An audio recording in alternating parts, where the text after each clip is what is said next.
What's going on, everybody? Man, Mike is back with another video. Back here to talk about the Apple event that just took place September 12th, 2023. And Apple kept it very, very simple. They came right out the gate letting us know we're only talking about 2 devices, even though technically they talked about 3 in the AirPods Pro second generation. But the update here was very minimal. We get lossless audio with the Apple Vision Pro. Yes, kind of interesting or confusing that the fact that the second gen AirPods Pro, or AirPods Pro 2 for that matter, don't even get that ability with the iPhones of this year, meaning the 15 and 15 Pro. So it's pretty interesting. Does this mean that Apple's going to be dropping another pair of AirPods Pro before Apple Vision Pro officially releases? Or are they really taking their time on the third generation AirPods Pro and really want to exclusivize those features to the Apple Vision Pro and or along with potentially the iPhone 16 coming out next year? Yes, the iPhone that's going to get a major overhaul for the most part. So with that being said, no iPad updates. Kind of makes sense considering the M2 is doing pretty well, and we were all hoping for like an iPad mini update refresher. We know we're not getting any M3 action yet. That's probably going to take place next year. So no iPads, just Apple Watch and iPhone talk. And yes, before we get to the iPhone, we're going to talk about the Apple Watch and how pretty good, I guess you could say it was. I mean, the S9 chip is a true upgrade over the last several years for Apple Watches, meaning we're going to get true battery improvements, true software improvements, true hardware improvements, meaning more fluid action, faster, recognition, response, all the good stuff there. And with the, iOS 10 and or Apple Watch 10 and or WatchOS 10. Oh my goodness. And iOS 17 features, it's going to need that kind of power in those chips to really bring that home. So good to see that there with the Apple Watch S9 series. I like the S9 series. I don't have an Apple Watch yet. My wife has 2 SE models. She's fine with them. She might want the S9 because there's a new color in pink that she may want to take advantage of. For me, I'm very cool on, if not the product red color. I prefer to probably get the stainless steel graphite just because I'm into watches. Shout out to Seiko on the wrist right now. And so I like that more traditional classic feel. And if I was to get an S9, I might get the 41 millimeter in stainless steel just to also save a little bit of money. And it may be more true to life on the wrist for me now that I kind of understand that. So for me, if I do get the Apple Watch 9 or S9, whatever you want to call it, Apple Watch 9, I'm thinking about going in that direction. So that will be on the channel later in the future if I do decide to get it. But it was nice to see that the Apple Watch got an update there, and they quickly breezed over the Apple Watch Ultra 2. They actually probably should have went even faster because it almost felt awkward for them to talk about the Ultra 2, and there was really no real big updates other than all the new chip, new GPS updates that they provided in the 9 series, including the double tap and potentially double finger or whatever actions to, perform functionality with the watch. This might allow you to answer calls. It definitely lets you decline calls. I believe it lets you stop and pause music. And so it's app dependent, I'm sure, as well. You can do this to do a lot of little things on the watch or essentially the phone. And I find that pretty cool. I hope it's not like over aggressive where you really have to do something like that. You could be real quick with it. You know what I'm saying? Whatever hand you wear, or maybe it just catches it so you can just be real quick. You don't look awkward in public performing the double tap feature. But I do like that feature that they brought to the Apple Watch 9. Technically, it's an old feature because it sounds like it was an accessibility feature back in the day, but now it's a full-fledged feature, probably having way more better optimization improvements to it to actually be fully functional. So for those who's going to take advantage of that, let me know down in the comment section below. If you're thinking about getting an Apple Watch 9, are you interested in that feature, or what stood out to you about the Apple Watch 9? Now, to get into the next talk, and it is all about the iPhone 15. And the iPhone 15 got a huge major overhaul that we're expecting to see on the 16 Pro next year. And the iPhone 15 and 15 Plus has, gradient of colors, still kind of subtle. You could argue more pastel-y. The pink didn't really stand out as much as other people wanted it to, but there is a pink. It's more pink than it has been in the past. So you have that from a, I don't want to say hardware, but from a color perspective. But from a hardware perspective, getting the A16 chip that was in the iPhone 14 Pro series is now with the 15 Plus, and it now has dynamic island, making it more cohesive of an environment. Now the phones all for the most part look the same. The only difference you can tell is the border bezels on the front, because that did thin out on the 15 Pro series. But then also on the back, of course, you have two cameras that were also upgraded to, I believe one of them is a 48 megapixel, I believe. Don't hold me to it. That's something I can't quite remember, but they did improve the camera nonetheless for the 15 and 15 Plus. And it's good to see that they really put effort into improving the overall design of the 15 Plus, so that way people feel like they're getting their money's worth out of the base models. Also, USB-C is here, but you get, I believe, USB 2 speeds, which are almost, if not limited to, like the lightning speeds, which is still kind of semi-redundant. It's kind of like it's like Apple's mad at the consumer almost. It's like they're getting, or they're taking their frustration out with the EU or with government on the consumers, because if you're going to put USB-C on a device, you might as well give it more optimal speeds like everybody else. So unfortunately, yes, USB 2 is capped to basically lightning speeds, at least for this year. And hopefully next year, the iPhone 16 will have even faster USB-C, or basically it's like a hand-me-down system that Apple's got going on with speeds and capabilities and hardware and all that. Gets passed down from the Pro series to the new year's base model. The iPhone 15 Pro and Pro series came here to play as well. And before we get into that, if you guys haven't already, make sure to ignite the like button, subscribe to the channel, the notification bell, so that way you saw videos.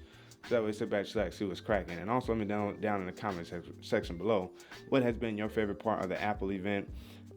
What device are you looking forward to that you might go and grab? Let me know down in the comment section below. The iPhone 15 Pro, titanium is here, lightening the load within your hand or your pocket, but also strengthening the bond of durability. Titanium is here with the iPhone 15 Pro series, and we still have the Pro and Pro Max, no Ultra, so that rumor got thrown out the window. USB-C is faster here with USB 3 speeds, not even Thunderbolt, which again doesn't make any sense considering the iPad Pro has Thunderbolt 3 speeds, I believe. So for the Pro series, why not just give it Thunderbolt? I don't get it. Even if it was Thunderbolt 3, why not just give it Thunderbolt speeds? It's just that kind of stuff irks me when it comes to Apple, because it's like you're right there, and it's like you purposely decide to stop right there. Even if you continued the Thunderbolt 3 into next year, nobody would have been mad, because it's like, okay, they gave us Thunderbolt speeds, even though Thunderbolt 4 is now the standard. Maybe the iPhone 17 would have that or something like that. But to just walk up to the finish line and then be like, we're going to sit here and wait for a little bit. It's like, yo, Apple, y'all the ones that were late to the game with USB-C. Like, come on now. So, yes, the iPhone 15, the iPhone 15 Pro and Pro Max, the AirPods Pro 2nd Gen have been updated, and the iPad Pros, and for the most part iPad in general, are all in unison now on USB-C. We're waiting on the AirPods Max, and I would imagine newer or going forward new products to come out straight with USB-C, which would include AirPods Pro, other iPhones, the list goes on and on. So there's that. They're also selling a USB Lightning or a Lightning to USB-C cable adapter, I guess, or port adapter for like $30. It's like, man, they know how to try to penny pinch their consumers. It's kind of yeah, it's interesting. So that's that. But to get back to the iPhone 15 Pro and Pro Max, colors a little bit more muted, but they also still look nice. But the one caveat is it seems like fingerprints are even worse, because I've seen the, whatever the Sierra blue is, or Pacific blue, whatever that color is. I tried to mimic it back here, but you definitely notice the fingerprints. I mean, it's it's like fingers just had a party on those on the framing of the phone, the rails. So you're gonna have to deal with that if you're a big person who does not like fingerprints like that. You're gonna have to deal with that.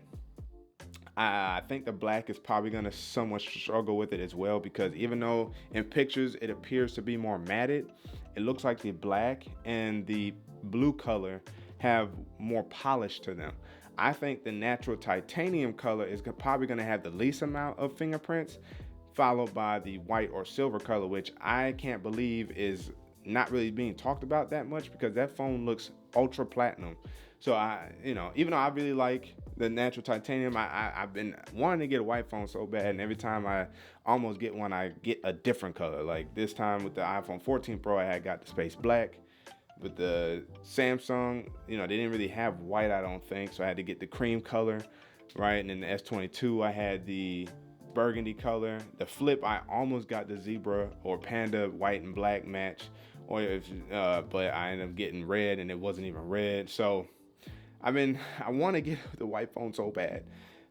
So we'll see, maybe next year. But this natural titanium is something I'm definitely looking forward to trying to keep long term, and maybe start my tradition of having a second iPhone going next year, so that way I can have the beta running on a separate device. I didn't have no issues with the beta. I just want to have pure clean software on my daily driver and have the beta software running on a separate model. But I like the fact that the colors still look nice despite being more muted. Please bring a red, because I would love to get red as well. Now, what else do we got going on here in terms of the iPhone 15 Pro? Again, improved cameras. Get a nice solid 48 megapixel camera, and through the software or through the camera app and settings, you can actually change certain settings to default to certain focal lengths, which is cool.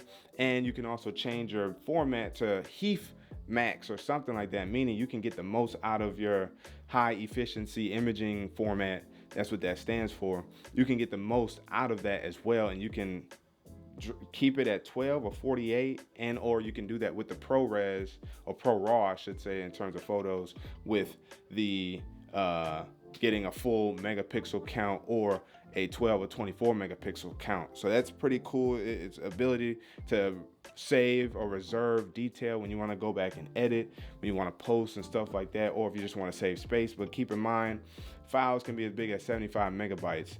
So it's going to be a good idea to get at least a 256 gig storage model phone. The Pro Max starts at 256, which it should have been a no-brainer for the iPhone 15 Pro, but they didn't do that. The iPhone 15 Pro starts at 128 gigabytes, which is still unfortunate that that's an option today in 2023, given the amount of data or the amount of storage everything takes, whether it's photos, pictures, apps, software updates. The list can go on and on. Downloading content from streaming apps is crazy. So hopefully next year we won't see 128 gigabytes being offered by anybody anymore, and we'll be more realistic with 256 gigs at minimum, because to be frank, our smart devices, our mobile devices are more sophisticated than even the base level laptops, and even those start at like 256 to 512 gigabytes. So we're going to need that on our phones now, and do not charge us for that, because it's reasonable. Okay, Apple, reasonable. So you have that aspect updated there. I believe that's part of iOS 17 with the updates that are coming to the iPhone 15 Pro specifically, that we may see in iOS 18 next year on older iPhones. And the chip got a new name, the A17 Pro, meaning next year for the iPhone 16, it's gonna all these numbers. The iPhone 16 base models could come with the A17 chip or A18 chip, and then the iPhone 16 Pro series comes with the A18 Pro chip. So they have room to either stick with, a non-Pro chip, but also finally just leapfrog 17 and go straight to 18, and then the iPhone 16 has the 18 Pro chip. So that way the 18 and the 18 Pro, much like they do with their laptop series with the M1 or M2 and the M2 Pro. And then there's the M2 Max and the M2 Ultra. I don't know if they're going to go that far with phones. Granted, if there is an Ultra phone next year or in the works in the near future for Apple, I can see them dubbing 3 chips. The base model gets a base chip, the Pro series gets a Pro chip, and then the Ultra gets an Ultra chip. I can see that. To me, will it actually be 3 different chips? I don't know. I don't think so. I think they'll just overclock all the chips, to be fair, at least between the Pro and the Ultra, but that's neither here nor there for now. The fact of the matter is, relatively successful Apple event, very interesting with certain decisions they made. I wouldn't say it felt awkward or whatever, but it definitely felt like we were missing something, like something got cut from the show.